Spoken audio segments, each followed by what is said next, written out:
typically maintenance departments, even plant managers, they want to see what do you think you're going to spend for the year. And what that comes down to is a maintenance manager scrambles for weeks to try and figure out what he thinks next year is going to look like. And what it ended up being is inflation rate was 3 or 4% or 8% or whatever. And we're going to expand by this much and cost of parts are going up by this much. So we're going to say the same exact number as last year plus 20%.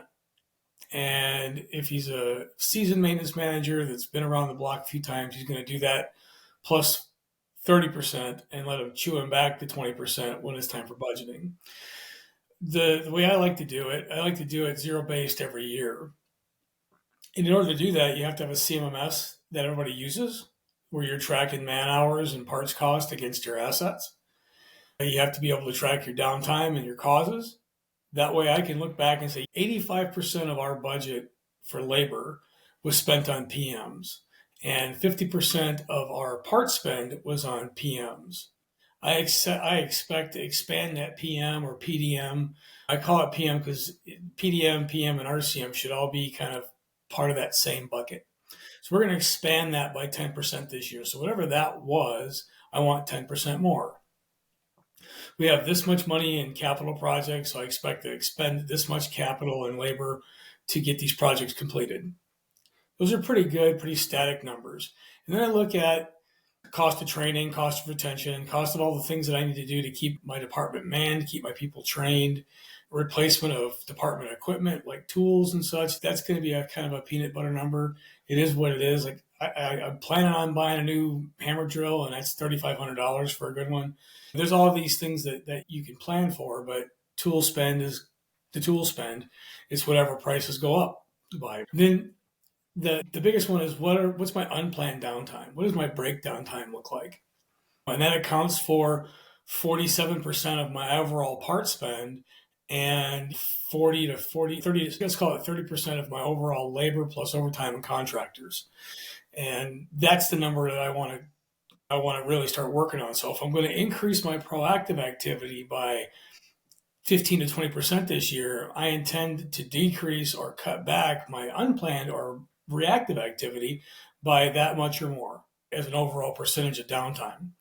By doing that, I save money in part spend, I save money in labor and overtime and contractor spend.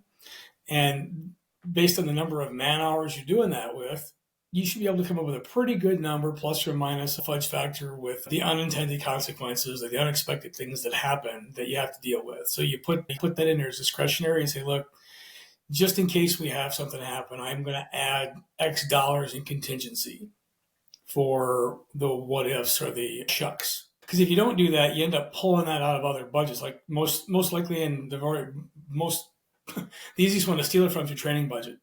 Easiest one. Then the next one is capital project budget, because you can go back and ask for more money to finish capital projects. Now, the other part of that, your spend and the things you budget for, depending on how you account for your spare parts, is your inventory. Do I carry enough? Am I carrying too much? How much of the stuff that's in my storerooms are obsolete? How much do I have sitting out in the plant that's not accounted for in my inventory? So whether I'm buying good or bad components, whether I'm installing them correctly or not, people are hoarding them because they know they're going to get bit. They don't want to be ever without a couple of these spare parts that are their go-tos. And depending on how your company accounts for that, if you expense them on consumption or you expense them on receipt, that makes a big difference as to how you put parts together. So if I expense them on receipt, even before I use them, I've already realized the expense, and a lot of companies turn them into an asset. It's called inventory. It's just a big kind of gray peanut buttered box that they put everything in. If you expense them on consumption, that means you're tracking how much you have on the shelf, and your inventory needs to be accurate because you're going to pay a carrying cost for having that there because you spent the working capital to have all this inventory.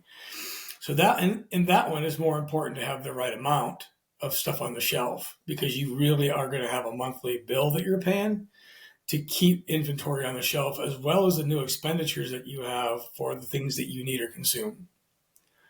So If you don't take care of your inventory and you don't track your man hours through work orders plus the parts that you're using and know where your assets are causing problems, you won't be able to forecast accurate spend and you'll always be behind the eight ball monthly. Like it'll be luck that you have a couple of good months, and it'll be unlucky when you have some bad months without any real explanation or planning for it.